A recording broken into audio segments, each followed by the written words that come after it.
Cuarta trompeta. Y fue herida la tercera parte del sol, la tercera parte de la luna y la tercera parte de las estrellas. Quedó en sombra la tercera parte de ellos. El día perdió una tercera parte de su claridad, y lo mismo la noche. Apocalipsis capítulo 8, versículo 12. Esta plaga puede estar en conexión con la tercera trompeta. El polvo levantado por el impacto del meteorito filtra la luz del sol. Es posible que un efecto así tan global se produzca no solo por el meteorito, sino también por todas las sustancias que por la guerra se expelerán a la atmósfera. Asimismo, se ha dicho antes que el fuego mezclado con pedrisco abrazará buena parte de la vegetación de la Tierra. La suma de todos estos jalones de la muerte de un planeta es que la atmósfera oscura de ese tiempo ofrecerá, ya de por sí, un escenario verdaderamente apocalíptico. Hay que imaginarse, a partir de cierto momento, todas estas plagas en un ambiente oscuro y lúgubre, no bajo un cielo radiante de aires claros como ahora tenemos. Viendo los sellos y las trompetas, quizá hay que imaginarse esto así, más o menos. Hacia la mitad de los septenarios. Será algo progresivo y no significa que vivan bajo un cielo totalmente oscuro, pero sí que a partir de cierto momento el aire y el cielo aparecerán con el aspecto de esa atmósfera gris de ciertas ciudades cuando suben tanto los índices de contaminación que les llevan a hacer noticia en los informativos. Oí un águila que volaba por lo alto del cielo y decía con fuerte voz: «¡Ay, ay, ay de los habitantes de la tierra, cuando suenen las voces que quedan de las trompetas de los 3 ángeles que van a tocar!» Apocalipsis capítulo 8, versículo 13. Esa águila es símbolo de un ángel. En ella también podemos ver simbolizado a San Juan, que es el águila que vuela a través de los siglos, con su texto para advertir de la parte peor de los sufrimientos.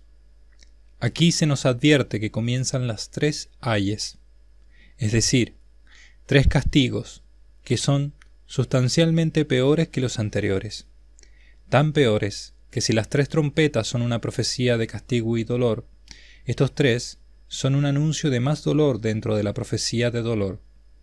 Todos son castigos terribles, pero solo de 3 de ellos el cielo exclama: «¡Ay, ay, ay!». Quinta trompeta. Vi una estrella que había caído del cielo a la tierra. Se le dio la llave del pozo del abismo. Abrió el pozo del abismo. De la humareda salieron langostas sobre la tierra, y se les dio un poder, como el que tienen los escorpiones de la tierra. Apocalipsis capítulo 9, versículos 1 al 3. Este pasaje de las langostas con cabeza humana tiene 3 posibles interpretaciones. Son demonios que se manifiestan de esa manera. Son fuerzas militares humanas acorazadas. Son animales producto de manipulaciones genéticas. La descripción de las langostas no ayuda a pensar que puedan ser animales físicos. No puede existir un animal que sea del tamaño de un caballo y que tenga alas, como se dice de ellas más adelante, ni que tenga corazas duras como el hierro. Si fueran seres biológicos aún acorazados, como algunos crustáceos, con ese tamaño sería fácil acabar con ellos con armas de fuego. Por tanto, una de las 3 posibilidades queda descartada.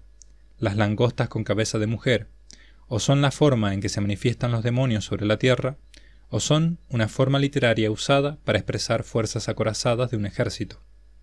Veamos la descripción que se hace de las langostas para tratar de descifrar el sentido de este pasaje.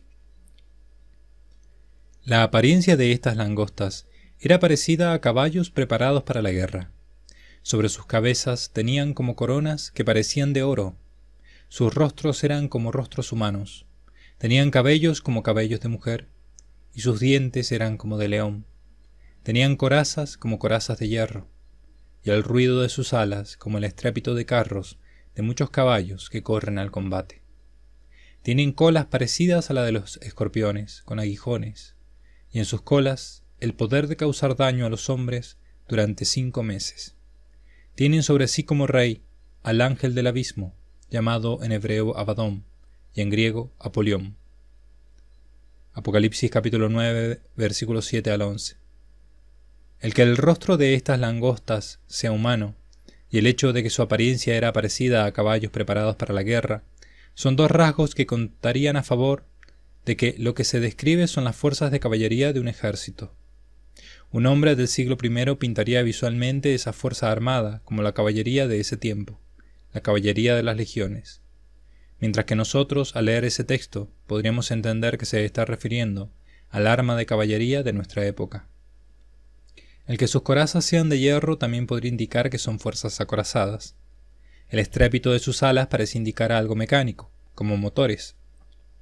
A favor de que sean fuerzas acorazadas está también el que su ruido es como el de muchos carros de combate. De nuevo hay que insistir en que su apariencia es como la de caballos preparados para la guerra. Por último, sus colas de escorpión podrían ser un modo de expresar algo que dispara. No habría problema con la imagen de los dientes de león, porque serían expresión de su fiereza, fuerza y agresividad. En esta interpretación no hay forma de encajar los cabellos de mujer ni las coronas, pero esos serían dos detalles menores. La otra interpretación, como se ha dicho antes, sería que estas langostas con rostro humano fuesen el modo concreto en que se manifestasen los demonios sobre la tierra. Los hombres verían a esos espíritus con tal apariencia, y tal manifestación sería de gran ayuda para que los hombres creyeran, porque algunos sabrían que expresamente así está dicho en la palabra de Dios. Es muy posible que, aunque solo sea para burlarse de los cristianos, los textos del Apocalipsis serán comentados en numerosos documentales de esa época, y que eso provoque que descripciones como esta sean conocidas por mucha gente increyente de esa generación. Parecería que ambas interpretaciones, la de una fuerza acorazada militar y la de que son una masa demoníaca, son igualmente plausibles. Pero me inclino totalmente por la interpretación demoníaca en este caso, por varias razones que me parecen contundentes y que voy a ir desgranando. Para empezar, está claro que esta estrella que cae del cielo no es un astro físico, sino un espíritu maligno al que se le permite venir a la tierra para capitanear a demonios que se hacen visibles sobre la faz de la tierra. No es un astro, porque no se describe su aspecto. A diferencia de las otras dos, en las que se nos dice su tamaño, como una montaña, y que humeaba o ardía. Además, su efecto al caer sobre la tierra no es físico, sobre el mar o las aguas de los ríos, sino que abre el pozo del abismo. Además, son varios los pasajes en las Escrituras en que las estrellas son símbolo de los ángeles. Y expresamente, en el libro del Apocalipsis encontramos este versículo. Las 7 estrellas son los ángeles de las 7 iglesias. Apocalipsis capítulo 1, versículo 20. Y por último, y esto es esencial, se nos dice que esta estrella es un ángel del abismo. Apocalipsis capítulo 9, versículo 11. Así que si esta estrella no es física, y estas fuerzas salen del pozo del abismo, lo lógico es pensar que estas fuerzas no son humanas. No hace falta hacer un gran esfuerzo para ver el paralelismo entre el pozo del abismo y las puertas del infierno, de las que habla Jesucristo en el Evangelio al dirigirse a Pedro. Y allí Jesús se está refiriendo por la palabra Hades, a una región espiritual de demonios.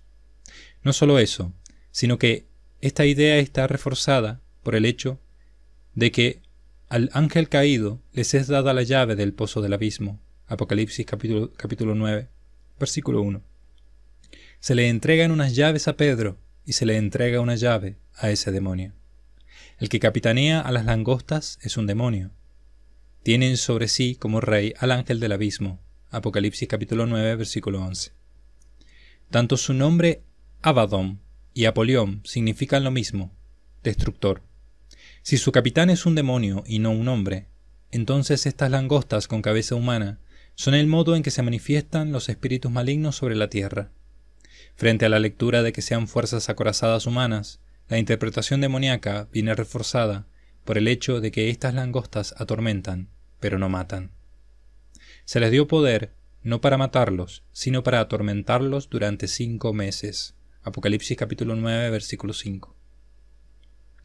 Es difícil imaginar un escenario más apocalíptico que este. En medio de la guerra, en medio de la peste, de las ruinas de las grandes ciudades, pululan estos seres demoníacos que pican a los seres humanos. aunque el hecho de que tengan un capitán parece indicar que pueden lanzarse de forma organizada sobre ciudades o zonas específicas. Si se movieran sin orden, no precisarían de un capitán.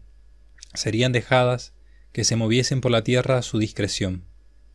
Las plagas materiales de langosta, me refiero al insecto físico, se mueven formando nubes. Pienso que estos seres maléficos, al principio, se lanzarán sobre ciudades como formando una nube que desciende del cielo, pero que después, tal como sucede en las plagas materiales de langosta, quedarán estos seres pululando a discreción por esa área, extendiéndose ellas más adelante, ya de forma solitaria, por la tierra que irán recorriendo. Como he tratado de expresar, el modo en que imagino yo esta plaga no es que estas bestias caigan sobre todos los lugares del planeta. No es que todos los hombres las vean en todas partes del mundo, sino que se mueven por la inmensidad de la tierra, y aquí y allí hacen su aparición. Hablo de la inmensidad de la tierra porque, puesto que nos encontramos a la altura de la quinta trompeta, las comunicaciones ya no serán como las que tenemos ahora, y buena parte de las urbes, probablemente, estarán semiderruidas en esta etapa del Apocalipsis. En un mundo cada vez más incomunicado, la tierra aparecerá más vasta que nunca. Sexta trompeta. Suelta a los 4 ángeles atados junto al gran río Éufrates, y fueron soltados los 4 ángeles que estaban preparados para la hora, el día, el mes y el año, para matar a la tercera parte de los hombres. Apocalipsis capítulo 9, versículos 14 al 15. En este septenario se coloca en la sexta trompeta el gran combate final. Esta no es una plaga más, sino la última gran batalla. Porque este es el gran día de la ira de Dios, es por lo que se dice con toda solemnidad, que estaban preparados para la hora, el día, el mes y el año. Hay una insistencia en 2 lugares de este libro en revelarnos que estos ejércitos acampan junto al río Éufrates. Por tanto, este río aparece como señal identificativa, tanto en la sexta trompeta como en la tercera copa de la ira. En el Apocalipsis se nos dice, también en varios lugares, que van a luchar las fuerzas de Occidente contra las de Oriente. Este río marca el lugar geográfico de esta gran batalla, que es la última de la humanidad, el lugar del choque de las 2 superpotencias. El número de su tropa de caballería era de 200 millones.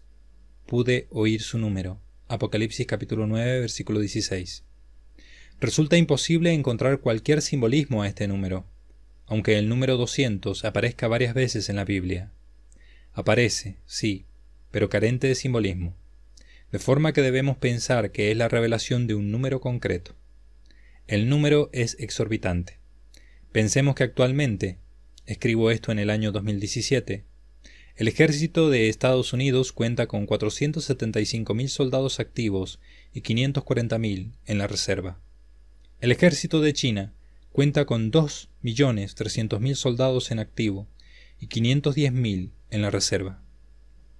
Si tenemos en cuenta que la población del planeta ahora es de más de 7.400 millones de personas, en el escenario de una movilización general mundial, sí que sería posible alcanzar esa cifra tan descomunal de efectivos.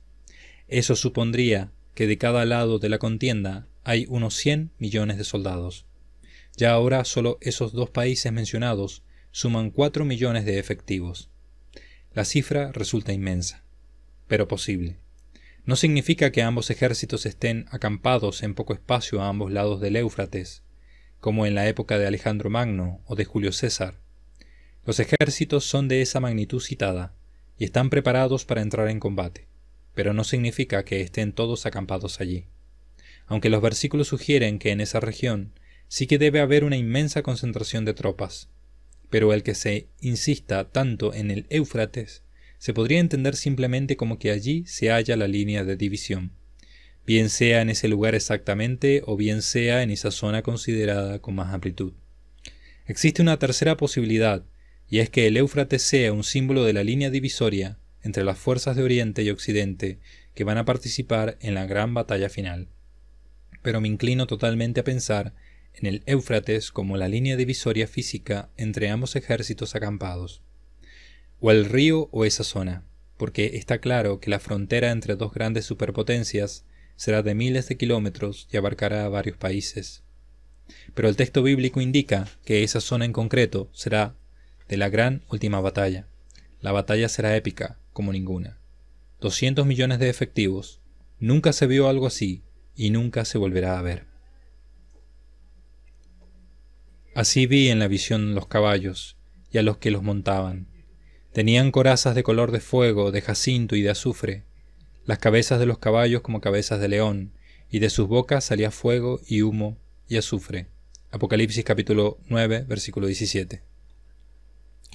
Aquí sí que se describen fuerzas armadas, ejércitos humanos, caballería, corazas, cabezas de las que sale fuego.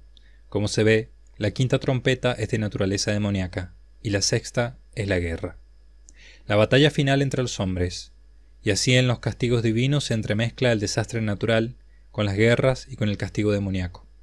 Esto último, lo demoníaco, para que a la humanidad no le quede ninguna duda del significado teológico que albergan esos desastres. Pero con ese castigo demoníaco, el de las langostas, Dios atormenta para el arrepentimiento.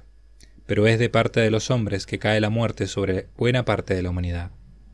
El castigo demoníaco no es el último en suceder, porque han sido enviados para llevar a la humanidad a la conversión. La muerte a gran escala será obra de los hombres, de la guerra. Los demonios visibles atormentarán con sus picaduras, las aguas se volverán sangre, los astros perderán su brillo. Pero la mayor parte de las muertes las provocarán los hombres, matándose entre ellos. Dios mueve al arrepentimiento, pero es el hombre el que es Caín para el hombre. Los desastres divinos, terremotos, peste, etc., también provocarán hecatombes, pero nada comparable a las conflagraciones que sacudirán esta generación. En la quinta trompeta he dedicado espacio a examinar las concomitancias de la descripción del ejército de langostas con un ejército humano. Esas concomitancias eran objetivas, porque al describir la caballería de unas fuerzas armadas humanas, las imágenes recuerdan mucho a la de las langostas. El mensaje de San Juan es que las fuerzas demoníacas se abatirán como un ejército sobre los hombres indefensos, y que los ejércitos humanos son como esa plaga de langostas. Las imágenes comunes entre la quinta y la sexta plaga son evidentes. Y fue exterminada la tercera parte de los hombres por estas tres plagas, por el fuego, el humo y el azufre que salían de sus bocas. Apocalipsis capítulo 9, versículo 18. Aquí se nos da la medida de qué parte de la humanidad muere, puesto que esta es la sexta trompeta y la séptima son terremotos y truenos. Podríamos pensar que antes de la resurrección de nuestro planeta quedarán vivas algo menos de 2/3 partes de la humanidad, 2/3 partes menos los que mueran en la séptima trompeta. Pero como la cifra se nos da al final de la sexta trompeta, parece que esta es sustancialmente la cantidad de supervivientes que quedarán en la Tierra. Además de que la cifra de 1/3 parte de muertos se repite en más lugares del texto joánico. Dado que se insiste en esa proporción, ese debe ser el sentido.